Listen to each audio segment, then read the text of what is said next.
इस संसार में जो अध्रुव है, जो असत्य है, उसको हम लोग सत्य मान लेते हैं, अर्थात ध्रुव मान लेते हैं, अध्रुव को ध्रुव मान लेते हैं।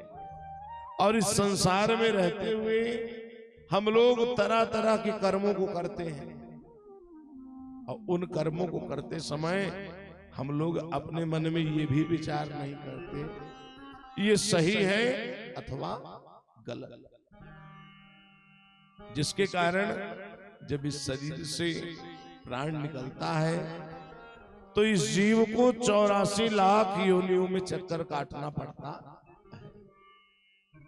और 84 लाख योनियों में चक्कर काटते काटते जब ये जीव पुनः माता के गर्भ में आता है तो वहां पर इस जीव को बड़ा दुख, बड़ा कष्ट सहन करना पड़ता। पहले हम लोग माता के गर्भ में आए तो संसार में आना हुआ। भगवान कपिल बोले कि कर्मणा देव नेत्रेण जंतु देहोपपत्तये स्त्रिया प्रविष्टमोदरम पुंसोरेता कणाश्रयः। ध्यान देना, 84 लाख योनियों में भटकते भटकते जब ये जीव माता के गर्भ में आता है तो वहां पर इसको बड़ा दुख, बड़ा कष्ट सहन करना पड़ता है। तो गर्भ के भीतर ये जीव व्याकुल हो जाता है, अब व्याकुल होकर के कृपा के सागर, दया के सागर भगवान को पुकारने लगता है। अब भगवान को पुकारते हुए ये जीव कहता है कि प्रभु मैं बड़ा अधम हूं, मैं बड़ा पापी हूं, जिस पाप का फल मैं इस गर्भ रूपी गड्ढे में गिर करके भोग रहा हूं। लेकिन नाथ, आप बहुत बड़े दयालु हैं, आप बहुत बड़े कृपालु हैं, एक बार कृपा करिए और यहां से बाहर निकालिए, और इस बार मैं संसार में जाकर के आपका भजन करूंगा। तो भगवान को हंसी आती है जब जीव कहता है कि यहां से निकालिए, संसार में जाकर के मैं आपका भजन करूंगा, तो भगवान को हंसी आती। भगवान जीव से कहते हैं तूने ऐसा कितनी बार कहा है कि नाथ एक बार संसार में भेजिए, मैं आपका भजन करूंगा।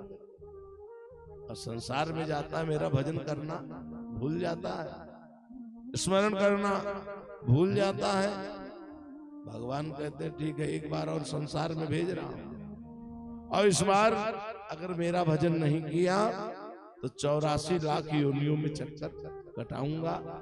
ऐसा कहकर के भगवान जीव को गर्भ से बाहर निकाल देते हैं। बालक हो, बालिका हो, जन्म होता है, और जन्म होते ही भगवान की माया इतनी प्रबल है कि जीव का सारा ज्ञान नष्ट हो जाता है। सुखदेव स्वामी जी कितने वर्ष तक रहे माता के गर्भ में? 16 वर्ष।